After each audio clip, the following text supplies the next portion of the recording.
I'm Craig Aarons Martin, educator, advocate, and curator of Courageous Conversations.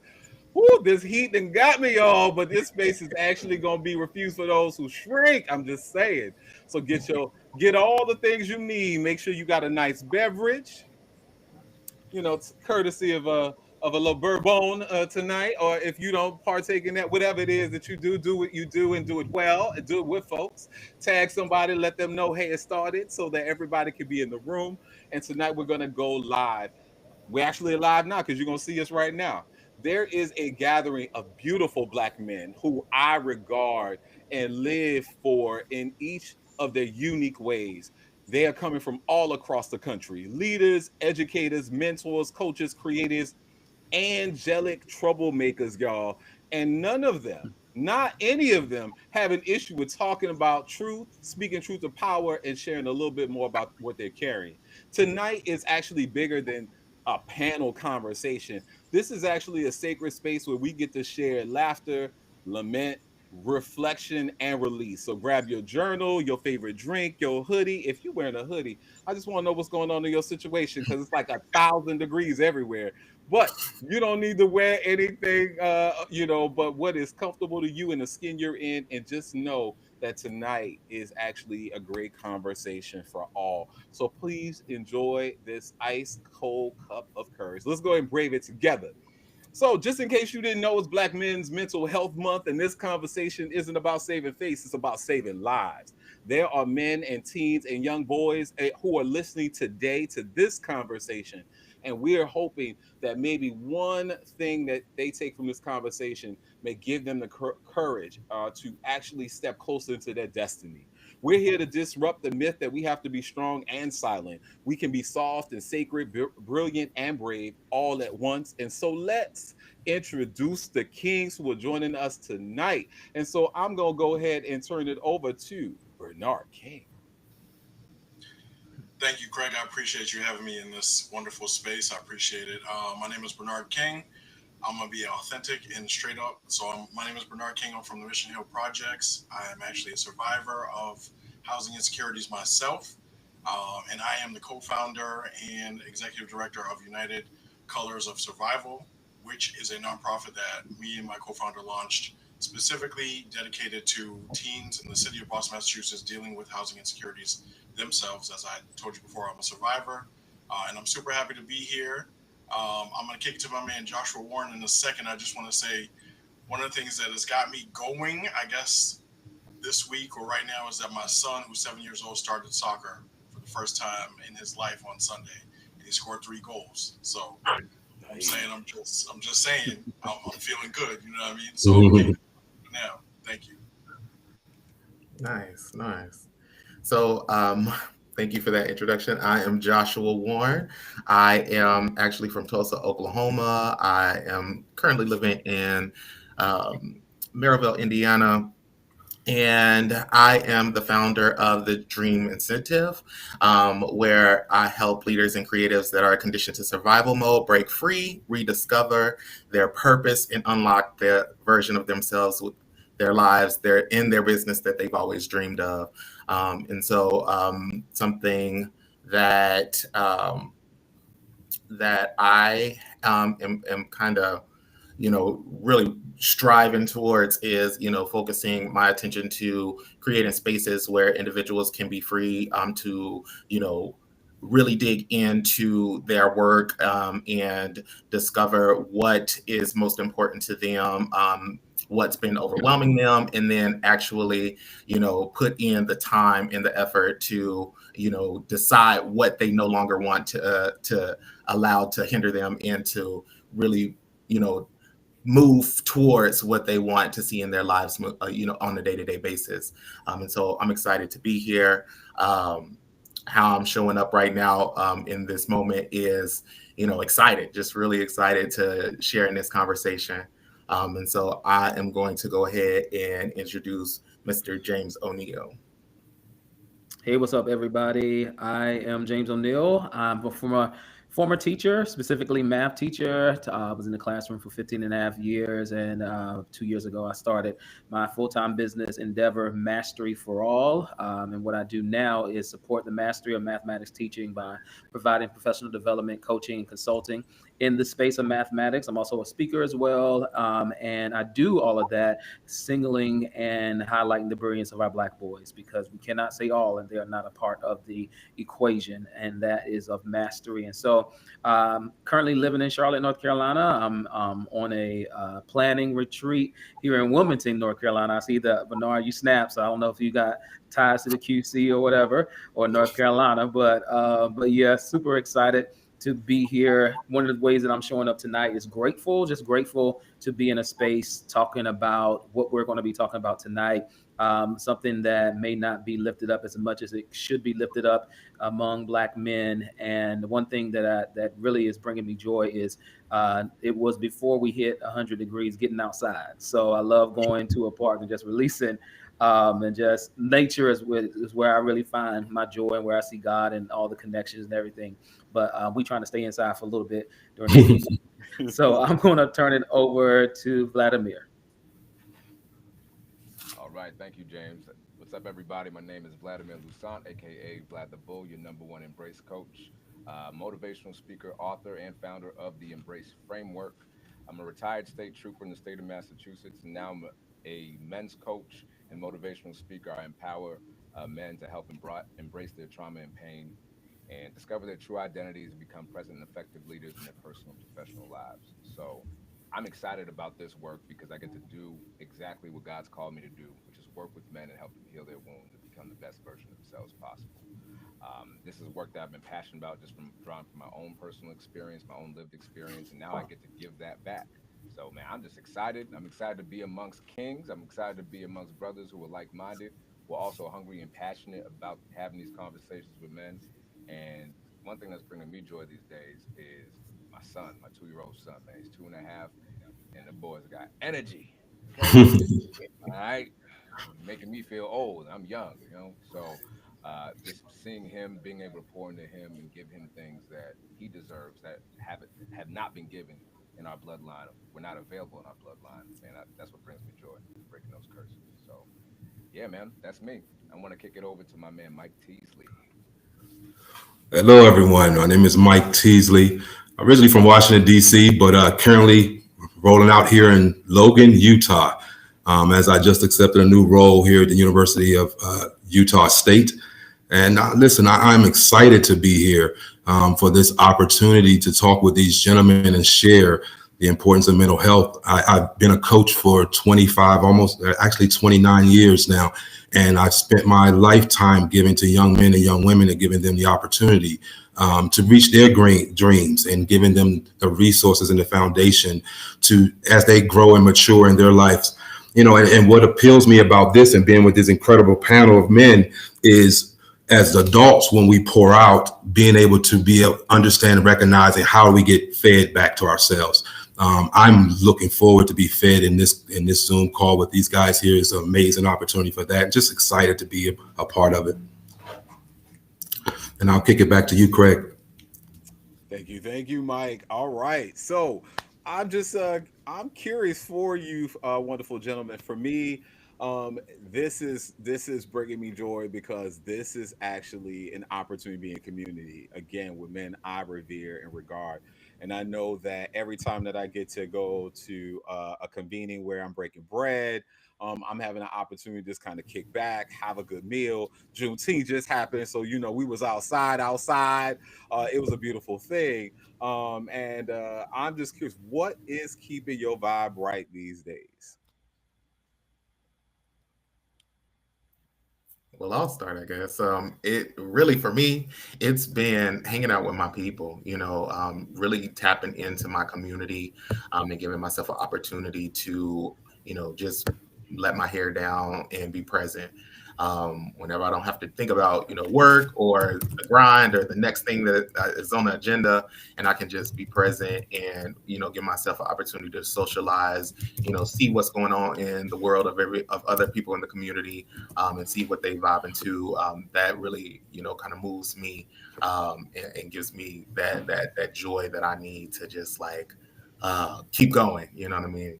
And so I've really been vibing with the community and just kind of tapping in to see what's going on this summer, which I've really been enjoying. I'll hop in. I know one thing that's keeping my vibe right now is just cutting back on some social media.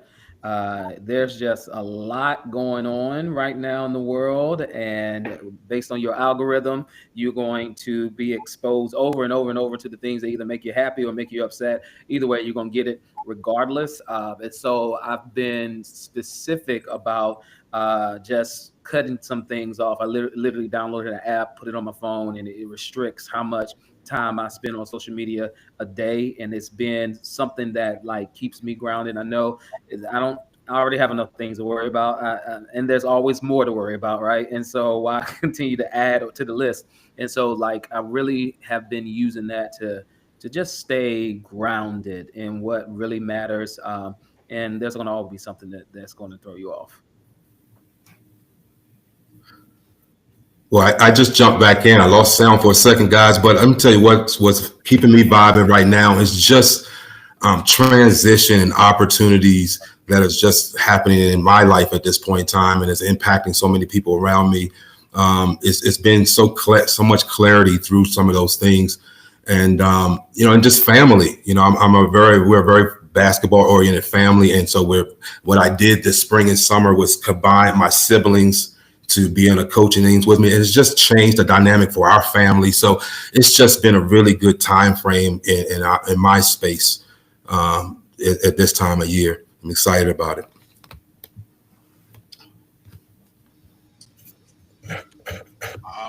I'm gonna piggyback off that, Mike, and I'm gonna let Vlad close us off.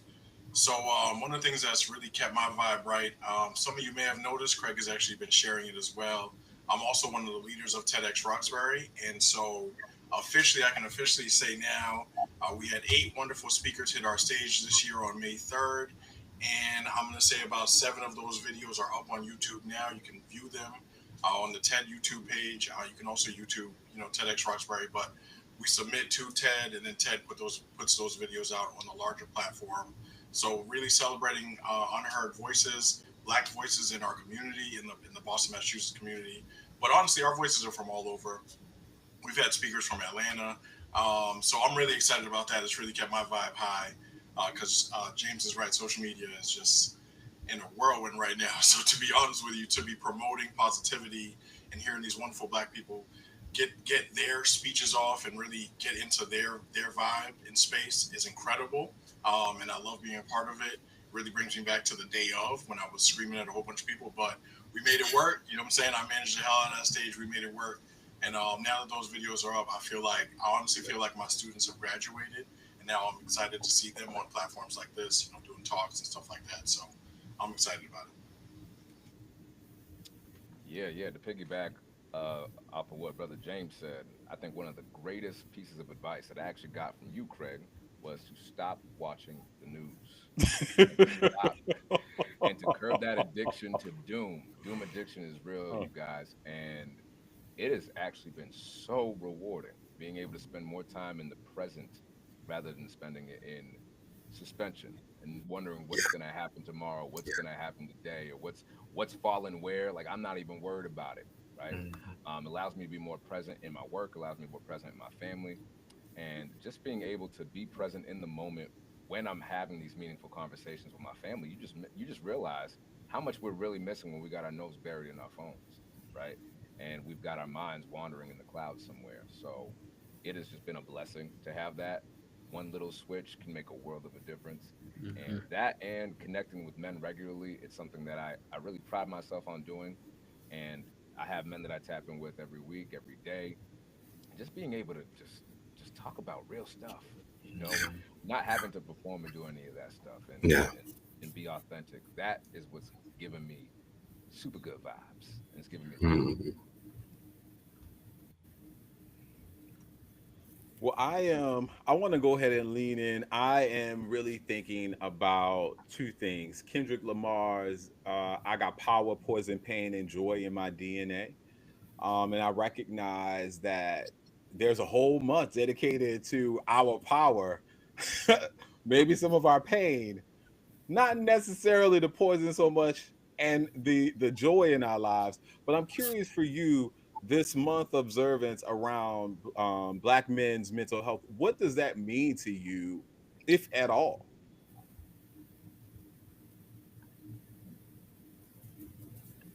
I'll hop in. Um, I'll dive in first.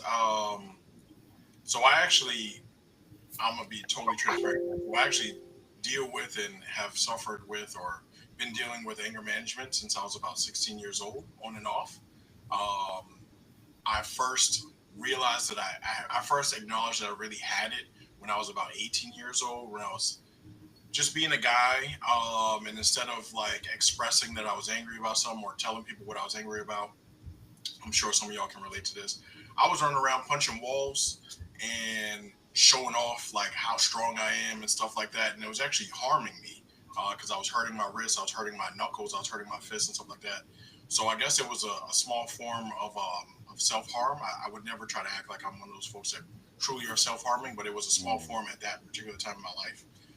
So I actually, because of a court order, I had to do anger management at that particular time.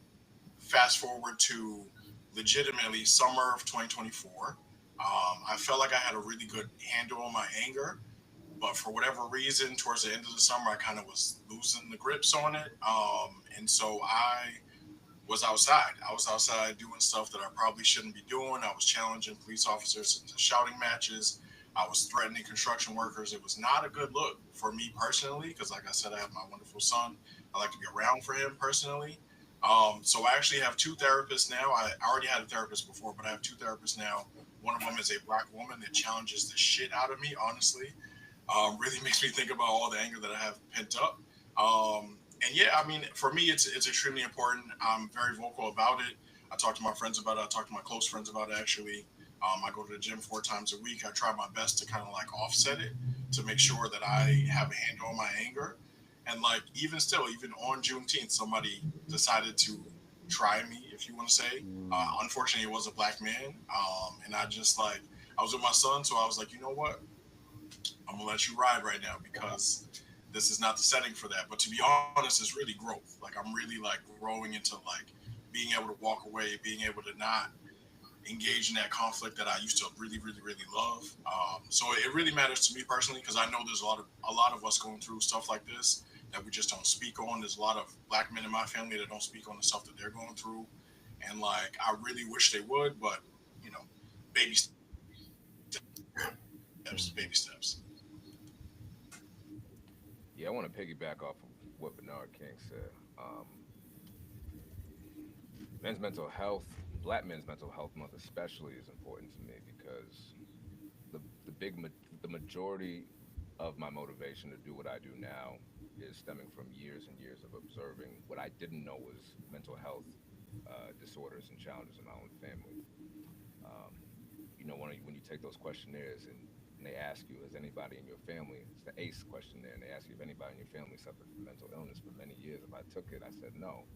But then as I got to know what my own depression looked like, as I got to settle into what my own diagnoses looked like, I realized that my father, my aunts, so many people in my family were severely depressed who also suffered from major depressive disorder. But I'm first generation Haitian American, right? So if you ask any Haitian person, what's the cure to depression? How do you treat a mental health disorder? The first thing they'll tell you is to go to church, right? And faith has its place, but outside of that, there's really no practical answer for what ails Black men. And to me, it was life. It was literally life or death. And we can't highlight how important those conversations are to have because there are many men living lives of quiet desperation. It's just the truth. There's not a lot of love and not a lot of circles out there for us that make us feel safe to not only experience but to also share those experiences. So I'm making it a point to like listen.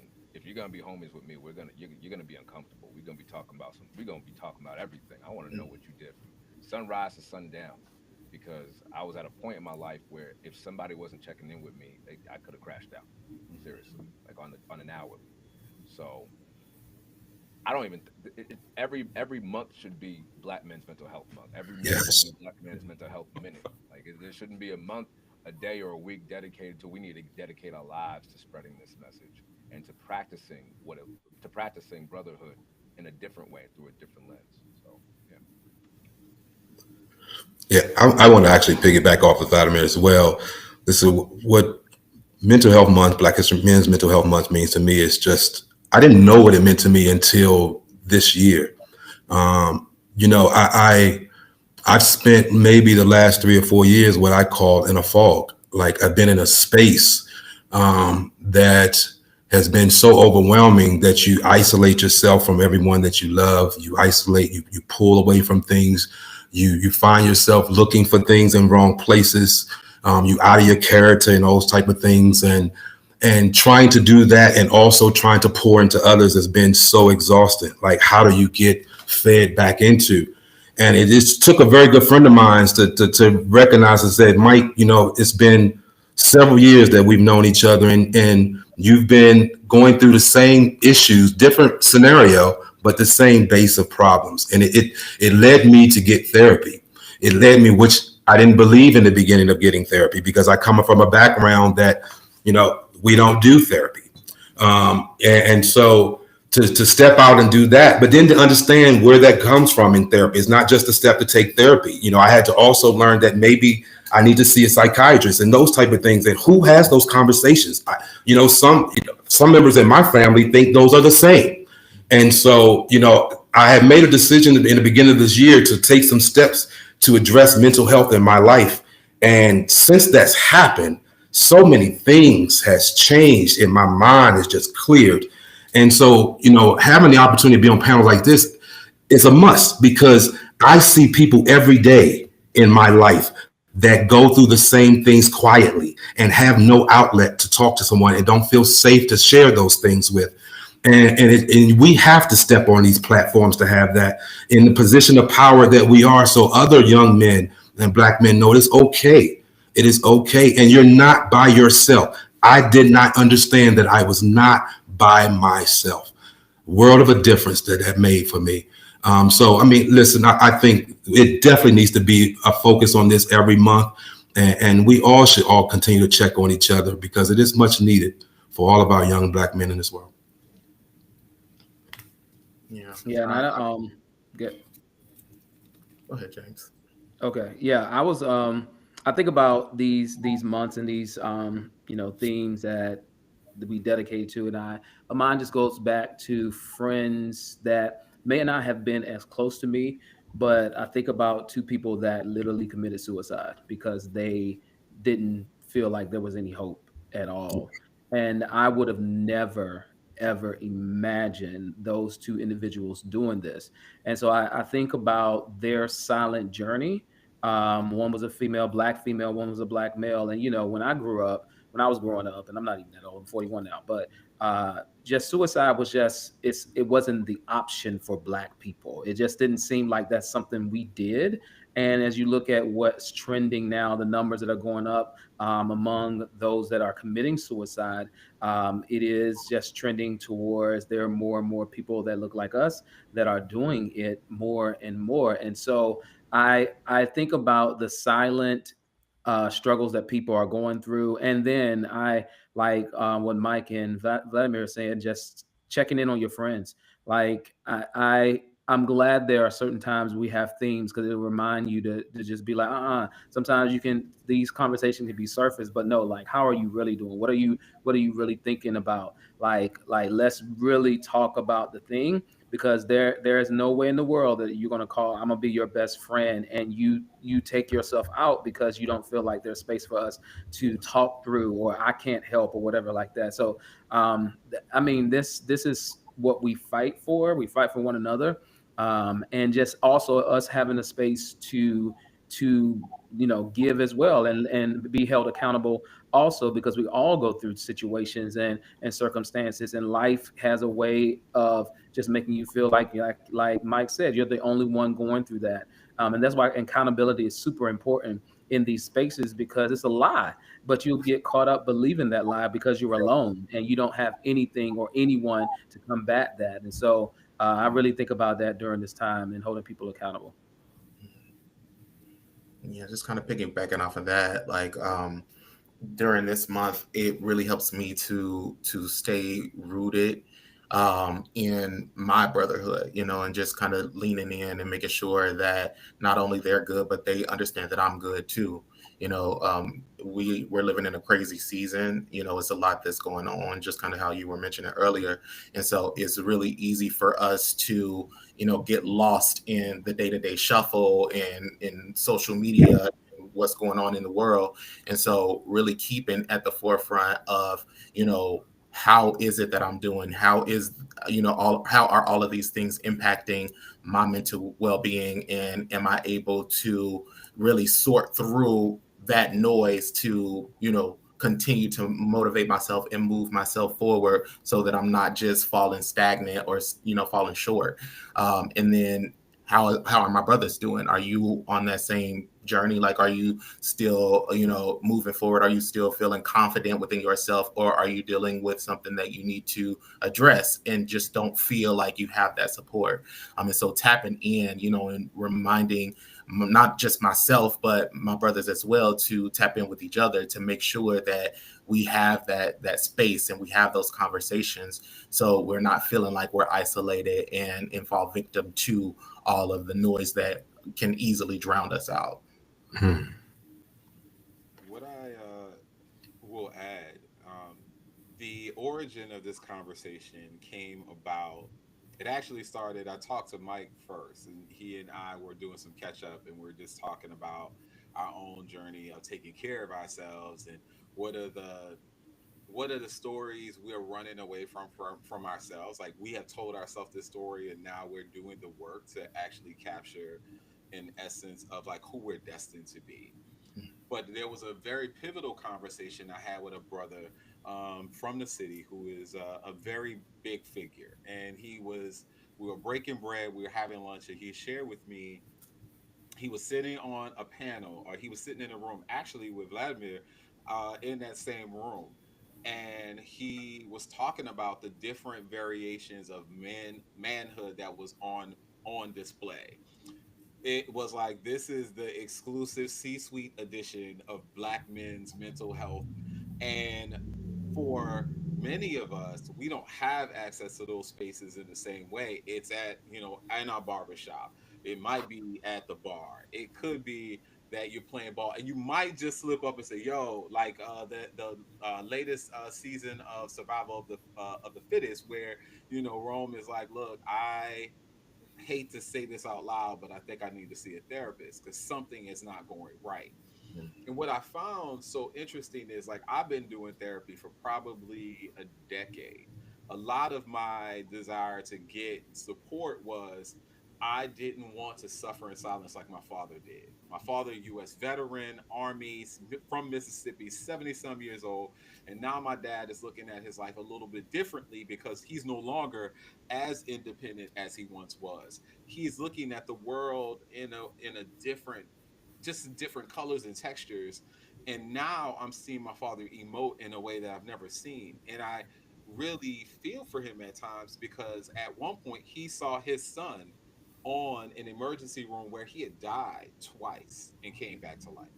I'm like, how do you carry that with you? And now my dad is actually starting to have conversations, but that wasn't the model that he was for me growing up into my early 20s. A lot of what I inherited was suffering in silence. And so, what I had to learn and continuing to learn is, I don't need to suffer in silence. There are people who I feel safe enough around to say, "Yo, I am up against the wall. I just don't know what I'm gonna do."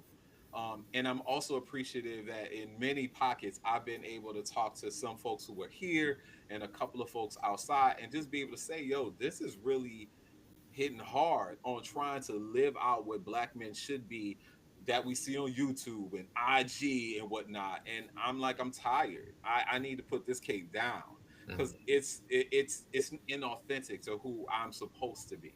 I'm supposed to have a little color, a little flavor to me. You know, I'm supposed to have a little gumbo as I move, right? And so how I'm curious for you, what are the things that maybe you're unlearning, you're unpacking, you have made a decision, you are divorcing yourself from in regards to some of the conversations, stories, narratives, or projections of what Black men should be, regardless of what identities you may carry or what stigmas you're fighting? For me, it's been my queerness, honestly. Growing up, I was always picked on, because I was raised with women. Like my father was in the household, but it was mostly female energy in the household. And so when I would go to school, the kids would be like, "You need to put some bass in your voice," or "You need to stop talking like a girl." That just things like that, and that really I carried that for a long time, and just even in recent days, I find myself still kind of dealing with that, still, really unpacking that. And I've had to connect with myself on a different level. I had to allow myself to see myself for who I really am, and understand that, I have my masculinity, and my masculinity is a part of who I am, but I also have femininity as well. And that also is a part of who I am. And it's okay for me to embrace that. And just because other people may not see the what's special in my unique identity does not mean that I should not embrace it. And doesn't mean that I should not learn to love that. And so, instead of seeing it as a flaw, as it's been presented to me, I'm seeing it as a strength for who I am, because now I understand that the way that I was created was meant to serve a specific purpose. And I was meant to be able to connect with individuals on a specific level. And if I tap into that and I embrace that, then I can do that. But if I try to control that or shrink it, then I do a disservice not only to myself and to the God that I serve and I'm meant to do work for, but also to the people that I'm meant to serve as well. And so just really learning how to unlearn, loving myself in the fullness of who I am, rather than shrinking myself just because of what happened or what somebody said yesterday or what people might say today. Yeah, man, I'll hop in. One of the uh, one of the things that I love about speaking is that it's storytelling, and it's not like I didn't want to be a speaker, since 2015. I've always envisioned myself sharing my story and helping other people do the same thing. But the problem was I was always given the message from my family and from my family's family that you don't tell the family secrets. Like, you don't tell everybody your business, right? If any, if, in essence, and I think this happens in a lot of Black households, is what it's the perception of what our family is more important than the way that our family functions. And the dysfunction is crazy, but Yeah. if it looks good, then it's palatable, it's acceptable. We could pass that on like a conveyor belt. We could pass that on to the next generation, and as long as everybody looks good and nobody talks about stuff, I think we'll be fine. Divorcing myself from that mindset was crucial in my healing journey. I've been in therapy since, yeah, about 2015. So I've been in therapy for almost a decade as well. However, it wasn't until a couple of years ago that I started doing even more intensive therapy. And so a few months ago, I just finished what was just about 2 years of EMDR therapy, and it was it was wild because you realize that in talk therapies, you're working through certain things and through certain patterns of behavior, but when you're forced to reprocess those memories and understand how they've sat in your soul and how they've sat in your body, as trauma does physically, physiologically in the body, I started realizing, like, wow, I thought I knew a lot about myself, but there's even more, and conversations just aren't enough. Um, and support groups are essential. Therapy is essential. Diverse systems of support are essential. Conversations are essential. Health, physical health is essential, right? But also fulfillment for Black men. And the other thing that I'm divorcing from outside of not telling family secrets or telling my truth, essentially, is what you're being basically told not to tell, is divorcing myself from this idea that masculinity has to look and sound a certain way in order for it to be acceptable. And I was a gym rat, man. I was in the gym all the time. And there's nothing wrong with being in the gym all the time and benching and lifting heavy weights and breaking your spine like I did, right? But it gets problematic when that's all you have to show. And when people ask you something like, "Oh, that's Vlad with the muscles," or "That's Vlad with the who stays in the gym," and I started realizing like, "Yo, nobody actually knows who I am. Nobody knows that I'm sensitive. Nobody knows that I can be quiet. Nobody knows who I am outside of how I perform." So being in this authentic body, I'm be honest with you, it's kind of new, right? And it's a little scary being who because I'm like I've only really gotten to know who I am, and I love who I am, and but there's a balance of bringing what I know from from yesteryear into this new space and being able to honor that and all the identities that I have. So yeah. Yeah, I say for me, the unlearning of the superhero complex. I think you grow up. I'll say I grew up in a space, and I saw my dad work, and I picked that up from him. I'm going to work, like that's just who I am. But being the first to do a lot in my family, first to go to college, first to get my master's, first to start a business, and have it last. I saw my dad do it over and over and over again, start, stop, but actually be in it. You tend to do a lot of things on your own. And if you're the first, it's mainly a lot of times you don't have the support from other people or even the advice of others because you're the first to do it. And so I've had to lean on my strength, my ability to get it done, my ability to show up, my ability to stay up late and work hard, my ability to push out the content. It's all on me.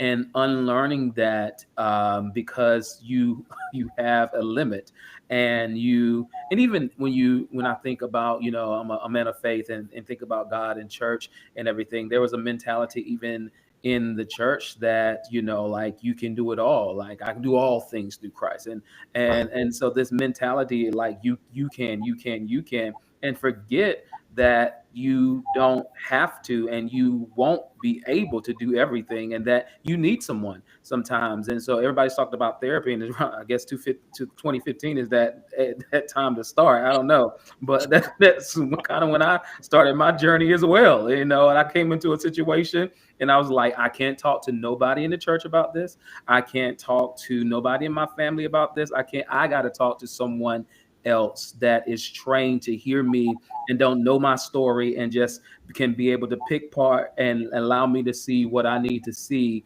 and take me on the journey without any prior knowledge. And I started tapping into that, and that was one of the first times I remember was like, I need help, and I'm not going to get this by myself, and I'm not going to get this, quote unquote. And I know God can give us everything, but I'm not going to get this in prayer. I'm not going to get this from reading the word. Like, I literally got to go to something else to get help, and it has to be someone else. And I'm not going to get this individually. So literally unlearning to understand that I am not going to do it all alone. I need other people. I need to ask for help. I need to reach out and get the help, because if not, then I'm gonna drown in my own lack of strength. And it's supposed to be like that because I'm supposed to lean on other people.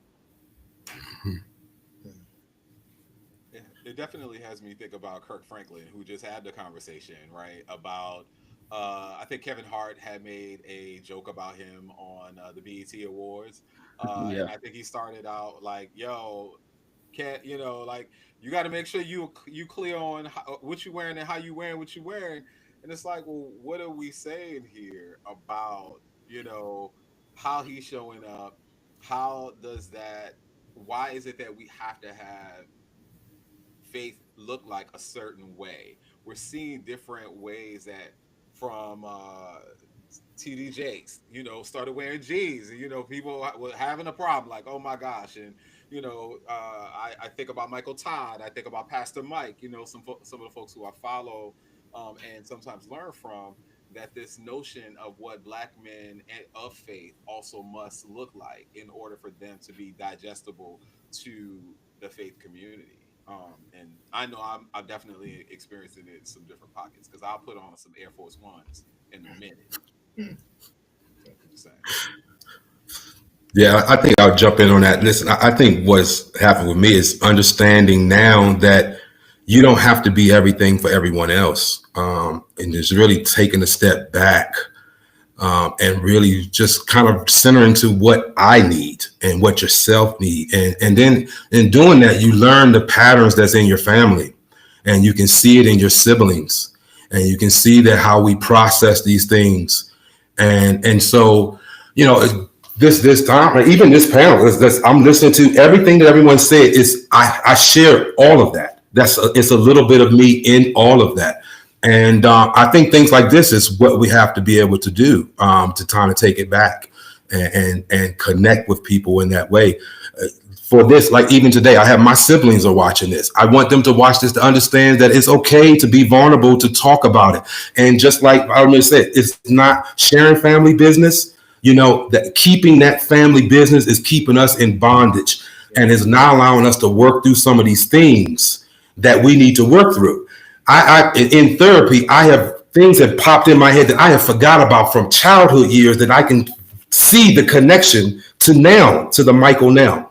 And the crazy thing is, as I deal with youth, young men, young boys right now, I see it. It's the same pattern. And with the social media aspect now, it's just a lost generation in that aspect. And so it's we have to continue to do these things. And I think being able to take back yourself and ownership of those things is important.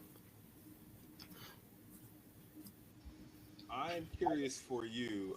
I know that right now, one of the shows I've been spending some time watching is Tonight's Conversation. And I don't know how many of y'all watched tonight's conversation where they're talking about marriage and relationships, and there's some really interesting notions. So for those who don't know, the premise is like there's a panel of folks who are like experts, if you will, in relationships, or have been, touted as like they are thought leaders in these areas. And folks come up to the mic and actually present like their questions about different facets of their relationship. And what I find interesting at times is I understand that we're looking for support. We're looking for clarity. We're looking for course correction. We're looking for insights. But at times, I really do wonder.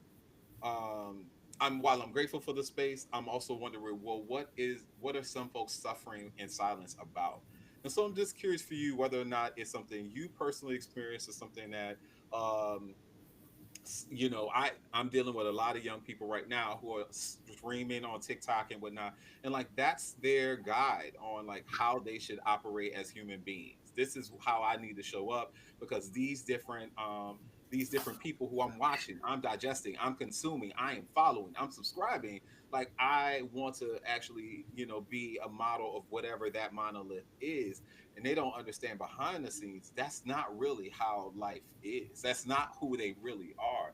And so I'm just curious for you, what do you believe are the notions that we may be seeing in social media or in the public square that we actually need to just, I guess, surface and really name as like, this is the paradox, right? And I'm just curious whether or not you're wrestling with that, because I know I could sit here and talk about a couple of episodes I saw, and I'm just like, as much as I love what I'm hearing from this particular person and this particular host, I don't know whether or not it subscribes to what I would want my children or future children or you to believe about what it means to be a black man in this America. I want them to embrace the various shades. I love what Joshua said.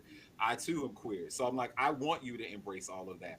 I was very much raised by black women. Like I revere black women in such a way. So I know that that's in me.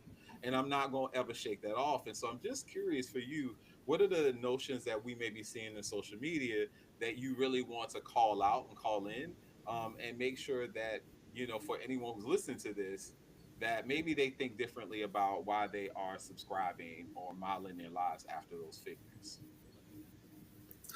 I'll love to jump in on that first, because this was a really thing for me. I went through weight loss transformation. Maybe it's been 10 years now. I had bariatric surgery. I was 447 pounds, and I had this surgery, And it just, I lost about 160 pounds within the surgery, but it opened up, fitness in my lifestyle, my habits, my activity, life just changed for me. And so, I lost about 230 pounds overall doing Herbalife and just staying in that system. But social media has always, the body, the expectation on body, what is beautiful, what is attractive. Even as a grown, I'm 48 years old. Like even in my early 40s was a factor. You're valuing yourself based off the images that social media gives you. And I can remember why I tell the story of losing that weight. I can remember, and I look back at it now. I remember being at my lowest weight and still feeling like I was 447 pounds. And that aspect in mental health, what that's due to a man at that time, and with all the different other things that you're trying to carry. And so, my thing now is, loving who you are and not allowing anyone to dictate how you see yourself. But that is work, it is work, and it needs to be called out all the time, because, it will pull you in a spiral that will be hard for you to climb out in this depression. And so, yeah, I really want to call out that aspect of it, just the image and portrayal of what is beauty and what is attractive and what body is perfect in those things. Can I ask y'all a question? Who here is familiar with the term simp? Like I literally just learned what that meant like a week ago. Anybody What term again? I've heard it. STEM? Simp, S-I-M-P. See, that's what it sounded like to me. I'm like, you talking about skim milk? I'm like, yo, I drink almond milk. I'm straight. But but I just learned about this term. Somebody had to break. I'm like, can you break this down for me? What's a simp? And they're like, it's you don't know what a simp is? I'm like, nah, please enlighten me. And they're like, it's a guy who's like not a guy. Well, what the heck does that mean? Like, I don't know. It's just you a simp. You limp. You weak. You whatever. You feminine.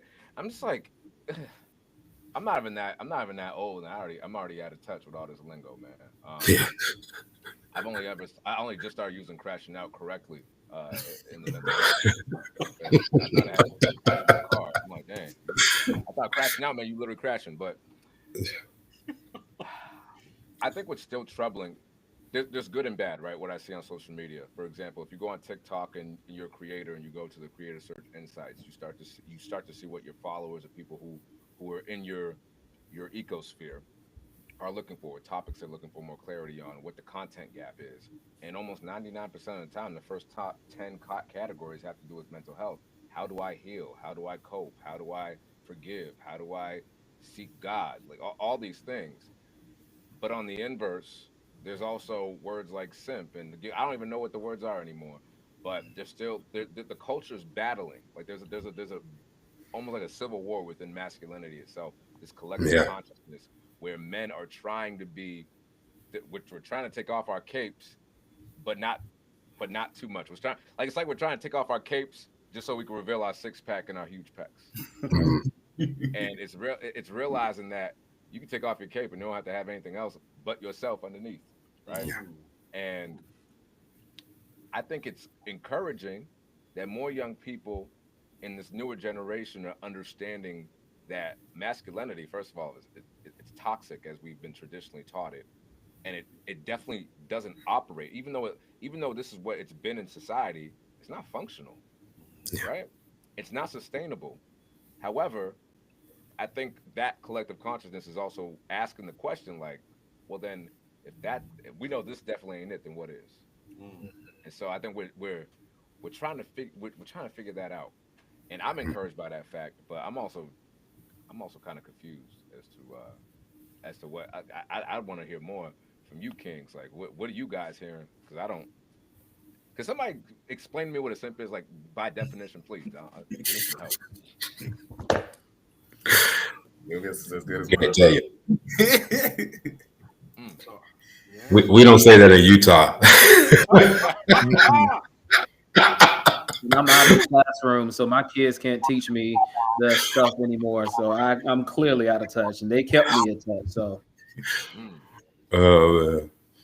wow. I think it's when it comes into the barbershop. Like I'm like when you start to hear this, like Okay. Okay. Got it. Got it. I'm like, no, but I think we rock with it. Bernard, you've been quiet. I honestly, I love this conversation. I really appreciate everything you guys have said. You guys have spoke about so many things that are currently happening in my life. Me and Craig actually had a very deep conversation, like I want to say 2 weeks ago. Yeah. So just like speaking to some of that, first of all, Mike, kudos to you. Like that type of transition is incredible, and I'm happy that you're still here. That's incredible to do.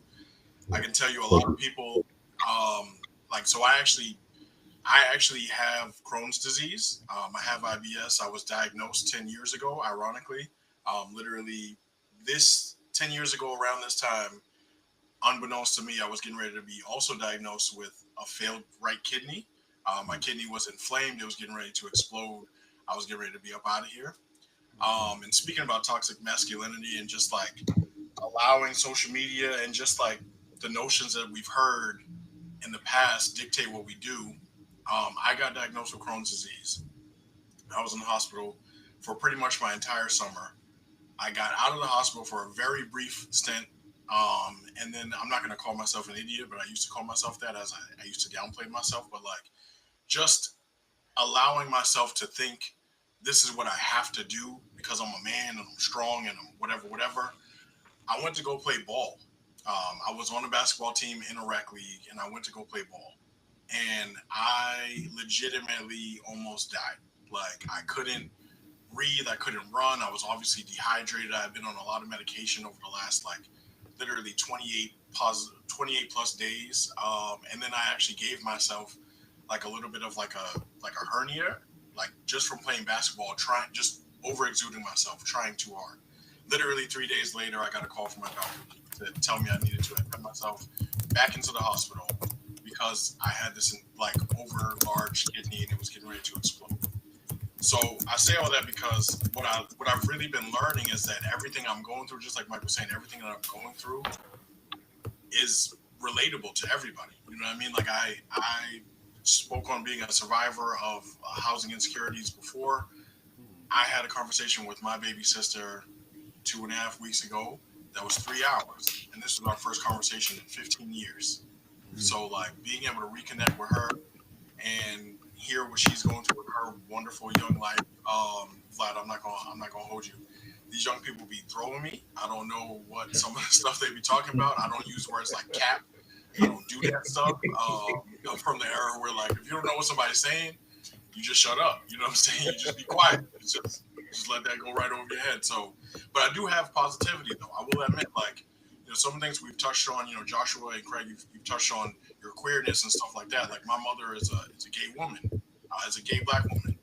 But like one of the things I wrote an article about this at one of my previous positions, and like speaking on just like the bravery that my mother had to be a gay woman in the 80s and in the 90s. You know what I'm saying? Where they were really harming people that were queer. But also now it's kind of weird because I worked at a firm and like we had this whole big thing in June, for Pride. It was like National Coming Out Day. And I was honestly like, I don't know what that is. I didn't know that there was a day for this. And then I didn't ask my mom, but I was like, you know what? I'm gonna do a post for my mother because I know she's never had the opportunity to nationally come out. You know what I'm saying? Like this type of stuff wasn't welcomed or accepted back in the day. So really, I've just been really like entrenched in what you guys have been saying. This has been a wonderful conversation. I'm happy to be a part of it. But yeah, everything you guys say is super, super relatable. So thank you. I appreciate it. And before we move on, I just wanted to touch on the notion that like we have like of hustle culture. Like you always have to be hustling. You always have to once you clock out of work, you gotta clock into your job. You know what I mean? Your business. If you don't give yourself time to rest, you asking to break down. And so that really bothers me because what I'm noticing is people are going so hard to where they're burning themselves out in life, overall. So like typically you might find that a person might go so hard in a specific area of your life, but if you going hard in all areas or in the specific areas that you highlight and gravitate to the most, and you neglect the other areas, then you're doing yourself a disservice. Now you're going hard and you're burning out in the areas that are most important to your identity, and then you've neglected the other areas. So once you stop and life just kind of sits you down, now what do you have to turn to? You have no choice but to sit in that silence. And so it really bothers me to know that so many young people are chasing this bag, chasing the bag, and all in the hustle culture, and not really giving themselves time to get to know who they are on all levels, in all areas, and feeling comfortable in the uncomfort or the discomfort of not having given that attention to a specific area. Because of course we know when we are given space or we given time to something that we're new to, we just started, it's difficult, it's challenging. And yet these days, a lot of the young folks, once they start something, they feel like they have to be an expert at it, or they have to be perfect at it, or they have to put a price tag on it just to show their value. And that's not necessarily the point. The point is for you to be able to express and to be able to grow and develop. So if something is a challenge for you and you're feeling overwhelmed, or you're feeling anxious about it, you're feeling like it's just too much for you, allowing yourself that time to just sit in it, or to step away for a while and observe it and reflect, so that you can come back to it with a fresh mind, fresh heart, and then actually apply yourself moving forward, and just having conversations such as these conversations, being in spaces where you can communicate what it is that you're feeling or what you're experiencing, to see if it's something that's unique to your situation, or if it's something that other people have gone through and have advice that they can share with you to navigate through it moving forward. So just really understanding that you don't always have to just continue to grind until you've worn yourself down, but giving yourself that space to sit in silence, to really reflect, and define and refine and define who you want to be in specific areas moving forward. I wish more people would talk about that. Absolutely. I am recognizing we're, getting around the close of the bend here. I am in the design of these conversations, and one of the things I shared with Bernard is I'm like, I would love for us to do this around our city and actually have some couches and spaces where we can have intimate conversations about this and other things. I want us to have conversations about consent. I want us to talk about masculinity in more broad and inclusive ways. I want us to have young people also engage and be in proximity to some of these conversations, just so we also understand what they're actually thinking about. I used to hold a lot of gendered, spaces for young boys and young males who wanted to actually just sit and talk about things they didn't feel like they could talk with their parents about. Definitely wanted to talk about who they liked, and wanted to better have a sense of like, how do they make that move. They had questions about the different experiences they were having with how men were showing up in some places, and it was different from how they were showing up in the school ecosystem. And I also recognize, like, I'm preparing for like this Black Boy Joy Summit, and I really have young men who are excited, ignited about all the things that will come up for them as like a giant ecosystem and classroom. Whether or not this is you as a young person, because I generally bring the 10-year-old, 17-year-old, 23-year-old, and 32-year-old to therapy with me, because different ages of me are still working through traumas and trouble and triumphs and all the things.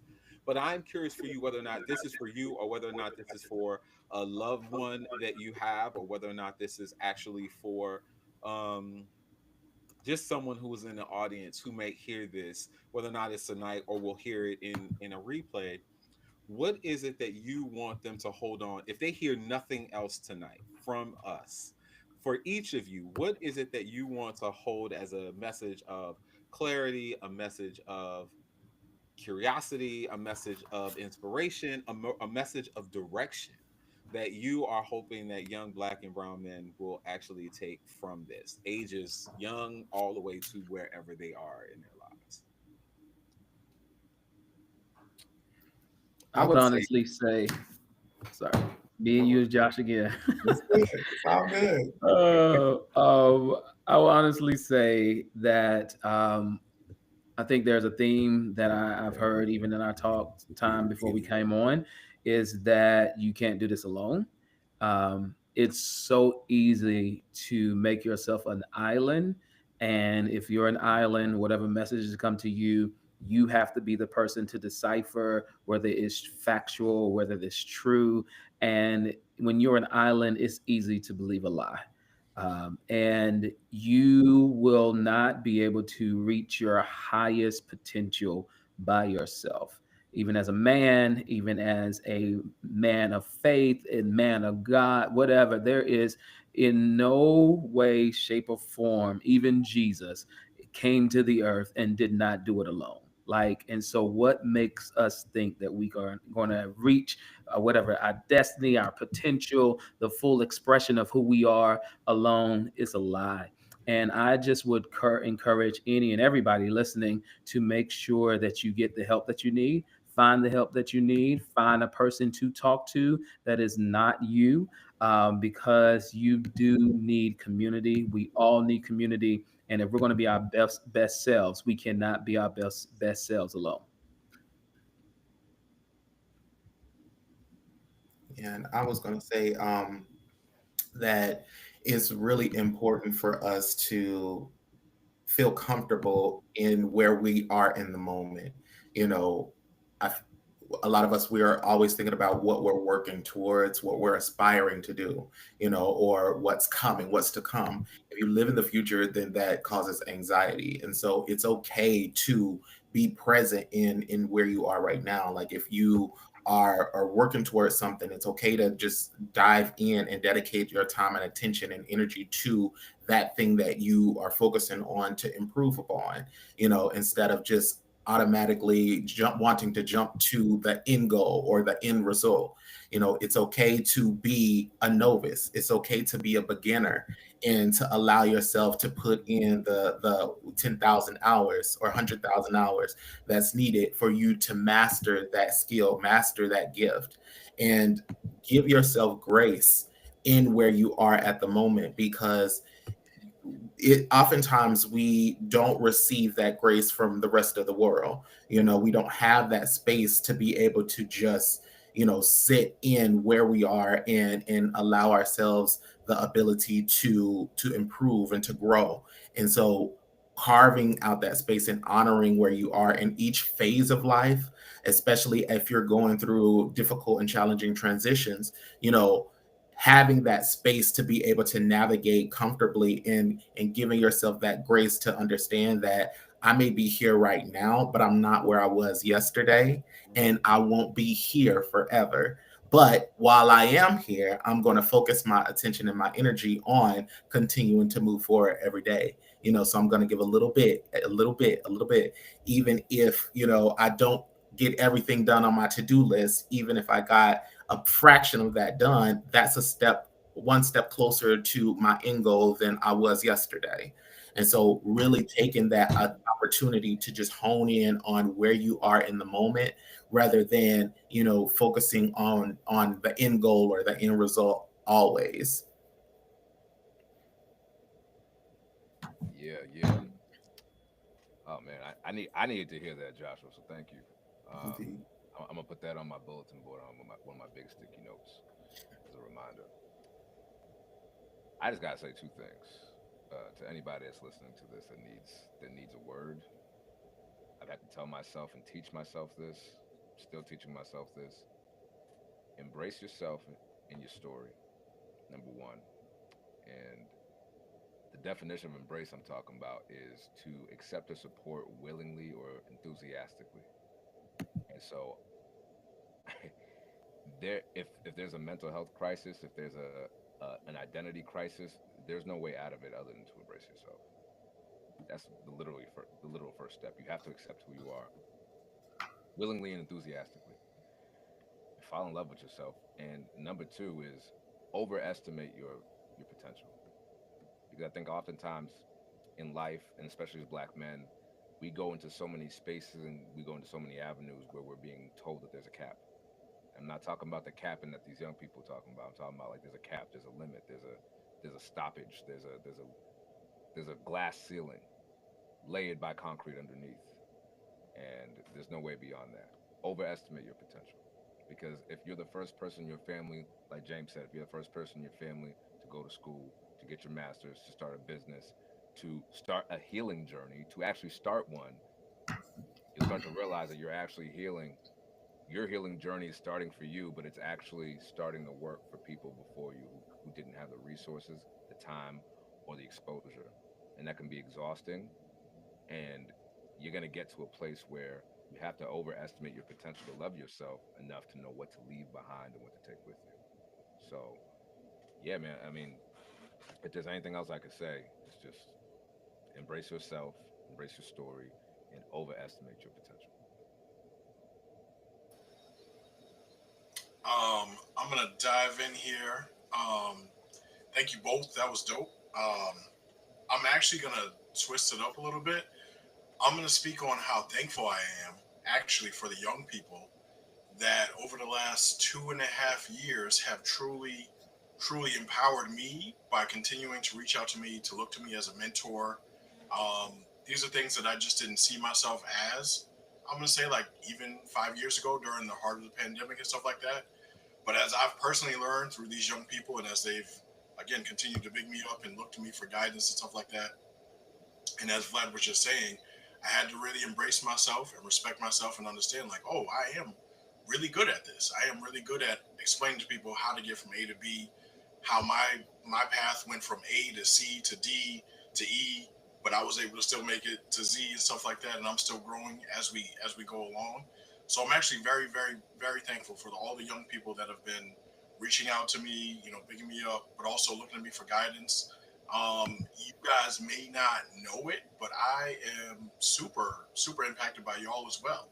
I have so many wonderful young people around me that want to get into community engagement, want to get into community leadership, want to open up their own nonprofits, want to start their own businesses and stuff like that. And I'm like, man, this is incredible. This is not what I was around when I was your age, to be totally honest with you. Everybody wanted to be a rapper or be in the NBA. That was it. There was only two things. That was it. So I'm super thankful for that. And yeah, I'm excited for what the journey has to come. I'm gonna take a book out of a page out of Joshua's book and just appreciate where I'm at presently and know that in the future, even better things are gonna come. I appreciate like this panel, honestly. So thank you all. Appreciate y'all.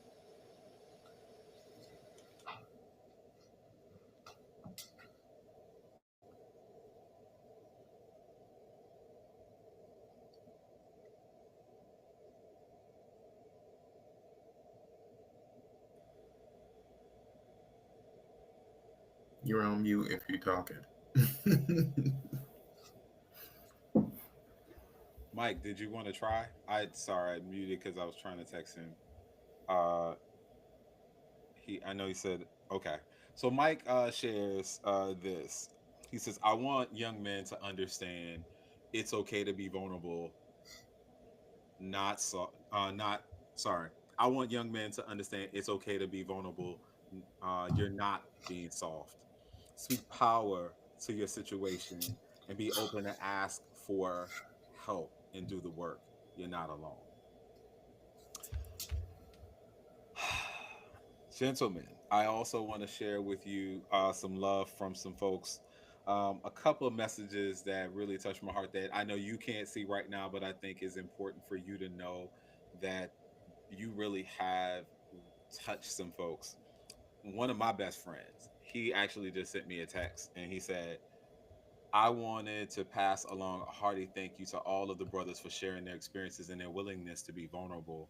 I really needed to hear a lot of this tonight. Um, and there's a woman named Monique. You may see her in the comments. She said, "Thank you all for sharing parts of your healing journey. You're setting new standards for Black boys and men with regards to prioritizing wellness. Thank you for being part of this space." And so I really am grateful that you decided to join me for this journey. It is an unknowing one, and there's not always a willingness for men to just sit and talk publicly about how we're showing up, what we're carrying, and that we are human. Hence the reason why I wore the shirt. Before we close out, I had two things. One, I want to have the audience know how can they support your work, follow you if they would love to bring you to their organizations. What are the ways they can do that? And then I will end with one quick top five question that is part of my Brave or Not quiz. So, would you like the question, or would you like to just go ahead and share how people can follow you? Let's get the question first. Ooh, okay. Question. Let's dive in. So this is what I call brave or nah. Now, you get to choose the topic: rappers, actors, or singers. This singer's for me. I'm gonna go actors just because Sinners is on fire right now. Okay. I heard two different options. Singers. Okay. I heard singers. Okay, cool. So this is what I call brave or not. You can only take one person off this list and put someone else in its place.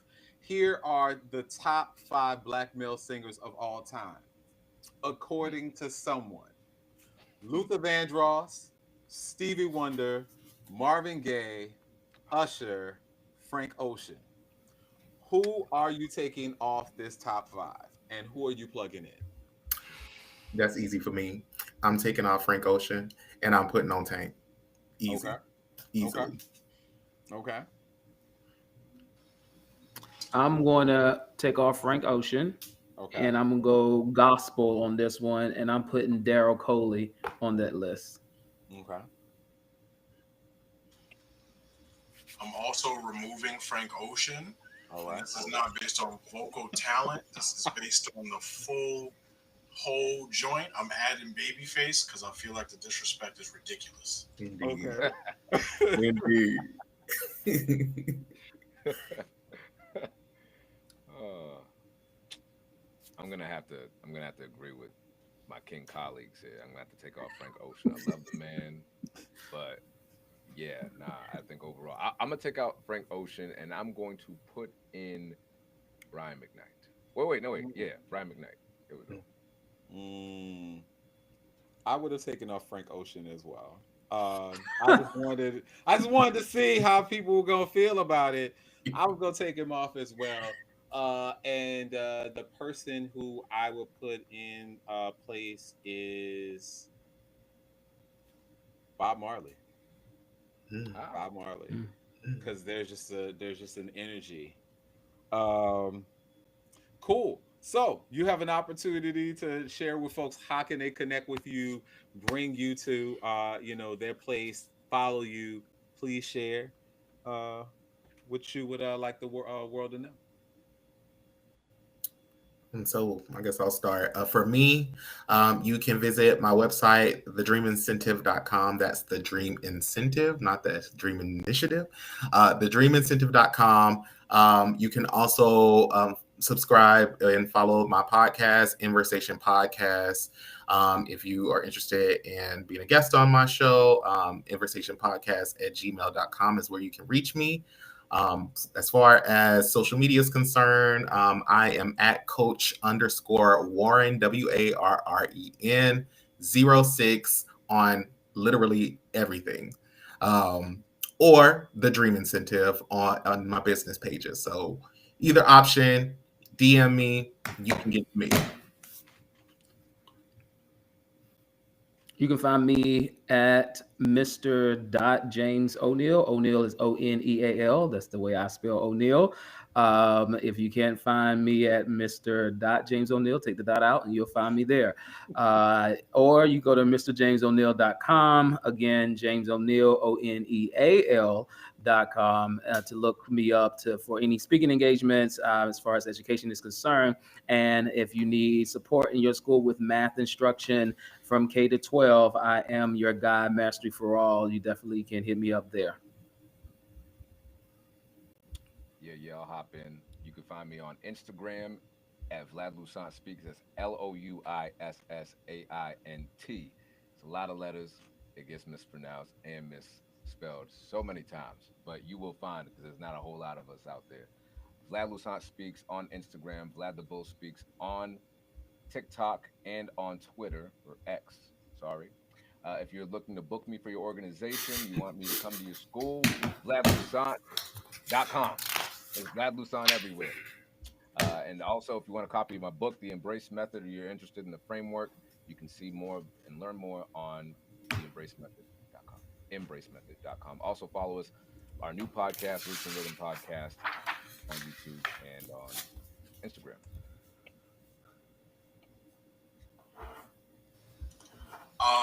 I'm going to plug the nonprofit because that's what nonprofits do. At United Colors of Survival on Instagram, there is the little underscore there, United underscore Colors underscore. You know how this goes. And if you want to see me, I will be outside at predominantly every Black Boston event you will see for the rest of this year. Craig already knows. I'm very excited about Black Boy Joy coming up in October, I believe. And I just want to say, I want to thank Craig actually. I want to give you your flowers because I didn't know who Craig was. I'd heard of him, but I didn't know who Craig was up until last year. And over this last year, I don't think there's been anybody in any of these organizations that I have aligned with as a Black man or just as somebody trying to get to it more than Craig. So I respect you, brother. I thank you for adding me to this. Vlad, I believe you was at the summit last year, if I'm not mistaken. Yes, sir. So we definitely got to link up. And James, just to go back to what we talked about at the very, very, very beginning, I take a trip to Charlotte once a year just to be Black and excellent and smoke cigars and have a blast because Charlotte is so fun. So I encourage you all to go down there and be Black and be excellent. It is a phenomenal place for a Black man to be. That is all I will say before getting in trouble. Okay. So Mike shares Coach Teasley. So Coach underscore Teasley on Instagram. And interestingly enough, I already shared y'all information with folks while y'all were talking. They actually have a whole while y'all was up there just living your best life. I'll go ahead and share it so folks can see it real quick because y'all can't see it. So let me make sure I just quickly share with this group and then we'll get on out of here. So I'm gonna present the screen, this window, actually this tab. Why is it not here? Okay, y'all gonna see yourselves. It'll be fine. All right, can you see what we are carrying? Yes. Awesome. So here are the folks that just spent quality time here. These beautiful humans. This is going to be located on all of our social media. We're going to share this out with folks so that you actually have the opportunity to connect with them in whatever ways makes best sense for you. They're absolutely incredible humans who are doing phenomenal work, and I'm so grateful to be in community with each of them. So please, please, please like, follow, and subscribe, and tag them into the work. And so, for those who are looking for like a call to action, if you will, here's the ways that you can do it. You can be in a barbershop, you can play ball, you can be at the coffee shop, you can skateboard or bike, you can do all the things. But ultimately, here is your call to action. Follow and share our panelists. Make sure you invest in Black led coaching, teaching, and mentoring, and maybe from these wonderful gentlemen here. Invite these voices to your school, conference, or company, and rewatch and share this event. Like that is your call to action. All right, people. So I'm gonna stop sharing. And that is all. So let me go ahead and close out with love and all the things, gentlemen. To every brother who shared truth tonight, I want to thank you. I want to thank each of you. You gave not only me, but you gave someone else permission to breathe a little deeper. I want to everyone who is listening, the work doesn't end here. Follow our panelists, support Black led healing spaces, talk to your people, make the appointment, take the nap, send the just checking in text, right? And if you want more of these conversations, Also, visit Black Boy Joy Summit or DM me at Black Boy Joy Boston or I am Craig Aaron's Martin. Until next time, I'm Craig Aaron's Martin, reminding you to be brave, stay rooted, and carry joy on purpose.